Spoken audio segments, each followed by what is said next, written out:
Formula ఈ race కేసులో రోజుకొక కొత్త పరిణామం అయితే చోటు చేసుకుంటుంది.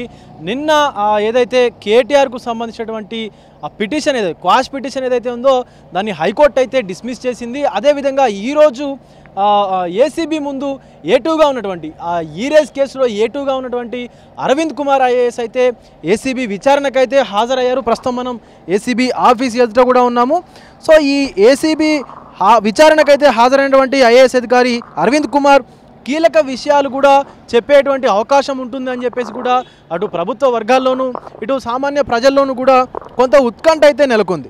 సో ఈ కేసులో ఏటుగా ఉన్నటువంటి అరవింద్ కుమార్ ఎలాంటి విషయాలు చెప్పబోతున్నారనేటువంటి కొంత ఉత్కంఠ అయితే నెలకొన్నటువంటి సందర్భంగా అటుపక్క బీఆర్ఎస్ నేతల్లో కూడా కొంత గందరగోళమైనటువంటి పరిస్థితి అయితే ఉంది. ఆందోళన అయితే వ్యక్తం చేసినటువంటి సందర్భం అయితే ఖచ్చితంగా కనిపిస్తూ ఉంది. ఎందుకంటే కాంగ్రెస్ వర్గాలు అలాగే కాంగ్రెస్ ఎమ్మెల్యేలు కానీ ఎంపీలు కానీ మంత్రులు కూడా ఖచ్చితంగా ఈ రేస్ కేసులో కేటీఆర్ అయితే లోపలికి వెళ్తాడు అని చెప్పేసి ఘంటాపదంగా చెప్తున్నటువంటి నేపథ్యంలో అసలు ఏం జరగబోతుంది అని చెప్పేసి కూడా కొంత ఉత్కంఠ పరిస్థితి అయితే నెలకొంది. ఎందుకంటే మొన్న ఏసీబీ ఆఫీస్లో విచారణకు హాజరైనటువంటి కేటీఆర్ ఎవరైతే ఉన్నారో ఆ కేటీఆర్ తన లాయర్ని తన లీగల్ టీంతో నేను లోపలికి వెళ్తాను అంటే అధికారులు అబ్జెక్షన్ చెప్పడంతో అధికారులు నిలిపివేయడంతో ఆయన విచారణకు హాజరు అవ్వకుండానే రోడ్డు మీద నుంచి అట్లించటే వెళ్ళినటువంటి సందర్భం కూడా ఉంది.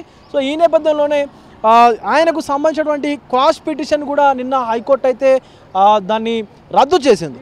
ఈ నేపథ్యంలోనే కేటీఆర్ సుప్రీంకోర్టుకు కూడా వెళ్తారు అన్నటువంటి ఆలోచన కూడా ఉన్నట్టుగా తెలుస్తుంది. అయితే కేటీఆర్ లంచ్ మోషన్ పిటిషన్కు కూడా హైకోర్టు అయితే ఇప్పటికే అనుమతించింది. సో ఈ ఫార్ములా కేసులో ఏసీబీ విచారణలో లాయర్ను కూడా అనుమతించాలని చెప్పేసి కూడా కేటీఆర్ అయితే లంచ్ మోషన్ పిటిషన్ అయితే దాఖలు చేసేటువంటి అవకాశాలు కనిపిస్తూ ఉన్నాయి. మరోపక్క ఈ కేసులో ఏత్రీగా ఉన్నటువంటి బిఎల్ఎన్ఎన్ రెడ్డి హెచ్ఎండిఏ డైరెక్టర్గా ఉన్నటువంటి బిఎల్ఎన్ఎల్ రెడ్డి కూడా ఈరోజు ఈడీ ఆఫీస్ ముందు అయితే విచారణకైతే హాజరయ్యారు.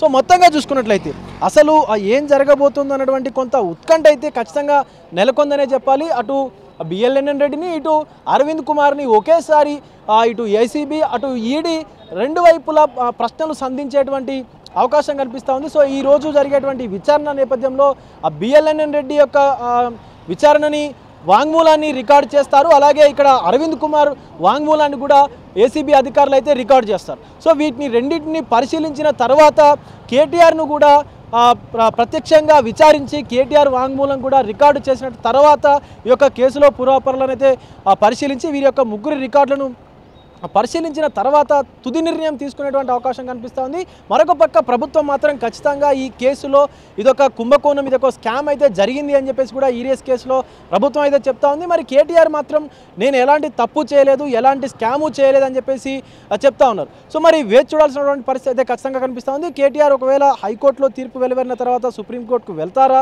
లేదా హైకోర్టు ఇచ్చేటువంటి తీర్పుకు అనుగుణంగా కట్టుబడి ఉంటారా అనేది మాత్రం చూడాల్సిన పరిస్థితి అయితే కనిపిస్తూ ఉంది. కెమెరామెన్ అజర్తో విజయ్, తొలి వెలుగు, హైదరాబాద్ నుంచి.